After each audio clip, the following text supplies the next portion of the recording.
हो गई भवन, हो गई भवानी भवन बहोरी, बंधु चरण बोली कर जोरी। जय हो गोरी माँ तेरी, जय हो गोरी माँ, सदा सुहागन करियो मेरी माँ। ओ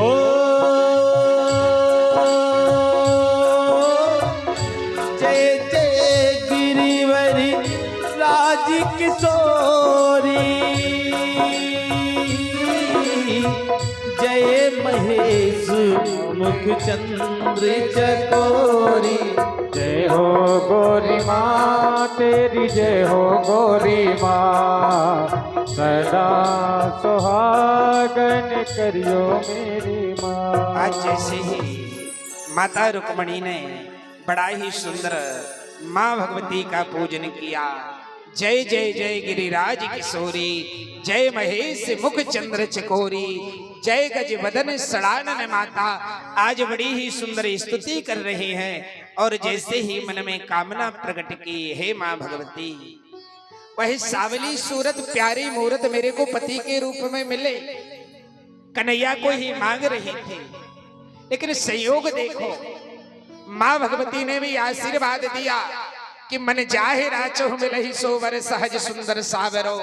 हे रुक्मणी, तुम्हारे मन में जो सावली सूरत प्यारी मूरत बसी हुई है, ये तुमको पति के रूप में जरूर मिलेगी।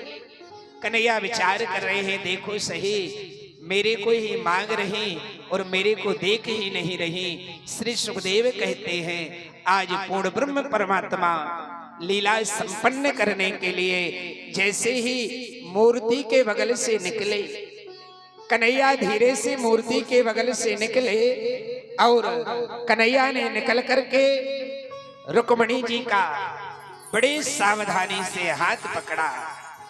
10,000 सैनिक सुरक्षा के लिए खड़े हुए हैं और कन्हैया ने रुक्मणी का हाथ पकड़ा और हरण करके ले गए। बोलो द्वारकाधीश भगवान की जय हो। 10,000 सैनिक जो रक्षा करने को आए थे, वो विचार कर रहे, बोले भैया हम क्यों आए थे? बोले रुक्मणी की रक्षा करने को। दूसरा बोला, भैया फिर वो कौन जा रहा है? बोले कन्हैया। बोले क्या हुआ? बोले रुक्मणी का हरण करके ले गए। आवाज आने लगी, बोले पकड़ो पकड़ो, कन्हैया रुक्मणी को ले जा रहा है। महाराज शिशुपाल इत्यादि हजारों सैनिक कन्हैया के पीछे लग गए। बड़े भैया दाऊ जी भी आए, बड़ा युद्ध हुआ। दाऊ भैया ने हलोल मूसल से बड़ा विचित्र युद्ध किया। शिशुपाल और रुक्मी को दंडित किया। रुक्मणी मैया को लेकर के जैसे ही द्वारका पहुंचे, महाराज ब्राह्मणों को बुलवाया। ब्राह्मणों के माध्यम से सुंदर लग्न निकलवाई। लग्न निकलवा करके भगवान का प्रथम विवाह रुक्मणी मैया के साथ संपन्न होने की तैयारी चल रही है। वैसे भगवान के अभी तो पहला विवाह हुआ ना। ठाकुर जी के कितने विवाह हुए? 16,108। भगवान का प्रथम विवाह रुक्मणी मैया के साथ हुआ।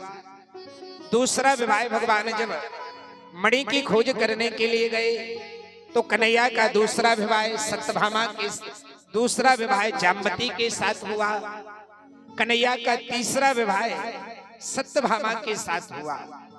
हमारे गोविंद का चौथा विवाह श्री यमुना जी के साथ में हुआ।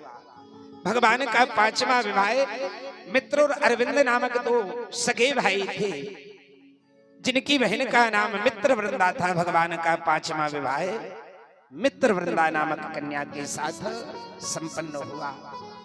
गोविंद का छठवां विवाह एक नग्नजित नामक राजा थे। इनकी एक पुत्री थी जिसका नाम नग्नजिती था। इनके यहाँ बड़े ही बलशाली 7 बैल थे। इनकी प्रतिज्ञा थी कि जो वीर पुरुष एक रस्सी में इन बैलों को नाथ देगा, हम अपनी पुत्री का विवाह उनके साथ करेंगे। भगवान ने उन सभी बैलों को एक रस्सी से नाथ दिया। गोविंद का छठवां विवाह नग्नजिती नामक कन्या के साथ में संपन्न हुआ। भगवान का 7वां विवाह है।